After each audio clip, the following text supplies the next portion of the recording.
आज की 10 बड़ी खबरें। भारत में चावल का सरकारी भंडार शुरुआती दिसंबर में अब तक के रिकॉर्ड उच्च स्तर पर पहुंच गया है।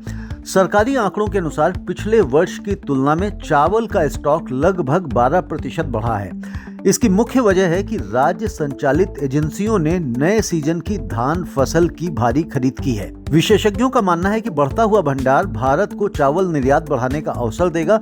इससे थाईलैंड, वियतनाम और पाकिस्तान जैसे प्रतिस्पर्धी देशों पर दबाव पड़ सकता है। भारत पहले ही दुनिया का सबसे बड़ा चावल निर्यातक है और आने वाले महीनों में वैश्विक बाजार में उसकी पकड़ और मजबूत हो सकती है। भारत और न्यूजीलैंड के बीच प्रस्तावित फ्री ट्रेड एग्रीमेंट के तहत एक अहम निवेश व्यवस्था सामने आई है। केंद्रीय वाणिज्य मंत्री पीयूष गोयल ने बताया कि इस समझौते के तहत न्यूजीलैंड की कंपनियां भारत में डेयरी से जुड़े कच्चे माल या इनपुट्स ला सकेंगी। इन सामग्रियों को भारत में प्रोसेस कर 100% उत्पादों का निर्यात किया जा सकेगा।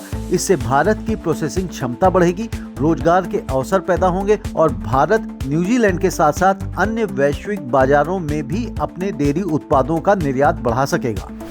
सुप्रीम कोर्ट ने एक बार फिर साफ कर दिया है कि वन भूमि का उपयोग गैर वानिकी कार्यों, जिनमें कृषि भी शामिल है, के लिए नहीं किया जा सकता।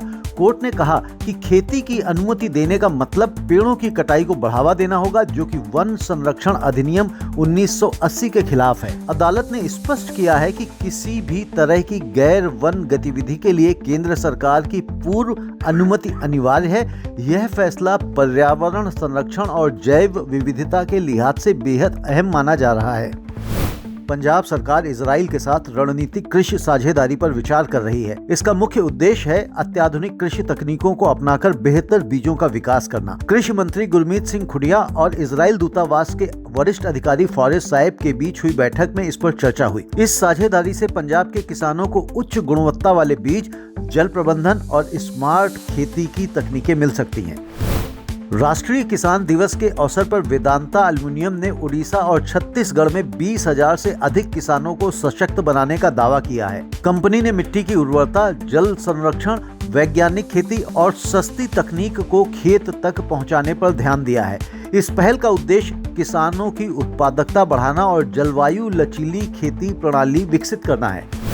श्यामा प्रसाद मुखर्जी पोर्ट अगले 2 महीनों में एग्रो प्रोसेसिंग जोन के विकास के लिए टेंडर जारी करने जा रहा है। पोर्ट के पास शहर और आसपास के इलाकों में करीब 100 एकड़ जमीन उपलब्ध है। इस परियोजना से कृषि प्रसंस्करण, निर्यात और पोर्ट आधारित औद्योगिकरण को बढ़ावा मिलेगा। अमेरिकी राष्ट्रपति डोनाल्ड ट्रंप की व्यापार नीतियों का असर अब जर्मनी के ऑटो उद्योग पर साफ दिख रहा है। 2025 के पहले 9 महीनों में अमेरिका को जर्मन कार निर्यात लगभग 14% घट गया। रिपोर्ट के मुताबिक यह जर्मन उद्योग का सबसे ज्यादा प्रभावित क्षेत्र बन गया है। विशेषज्ञ इसे वैश्विक व्यापार तनाव का सीधा परिणाम मान रहे हैं। ऑस्ट्रेलिया सरकार घरेलू गैस आपूर्ति सुनिश्चित करने के लिए एलएनजी निर्यात पर अनिवार्य कटौती लागू करने की तैयारी में है। योजना के अनुसार एलएनजी उत्पादकों को 15 से 25% गैस घरेलू बाजार के लिए आरक्षित रखनी होगी। यह नियम 2027 से लागू होगा और 2017 में शुरू की गई गैस सुरक्षा नीति का विस्तार होगा। भारत वियतनाम और इंडोनेशिया के साथ ब्रह्मोस सुपरसोनिक क्रूज मिसाइल के निर्यात समझौते के बेहद करीब पहुंच गया है। इन सौदों की कुल कीमत 4,000 करोड़ से अधिक यानी लगभग $450 मिलियन बताई जा रही है। यह भारत की रक्षा निर्यात नीति और दक्षिण पूर्व एशिया में रणनीतिक प्रभाव को मजबूत करेगा।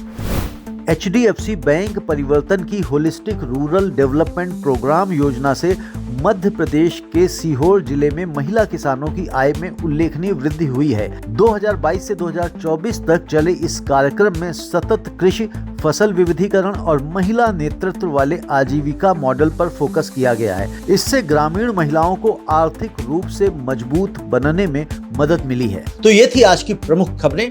इसी तरह से आप हमारे चैनल को देखते रहिए और कमोडिटी टुडे को अभी तक आपने सब्सक्राइब नहीं किया है तो सब्सक्राइब करें। धन्यवाद। नमस्ते।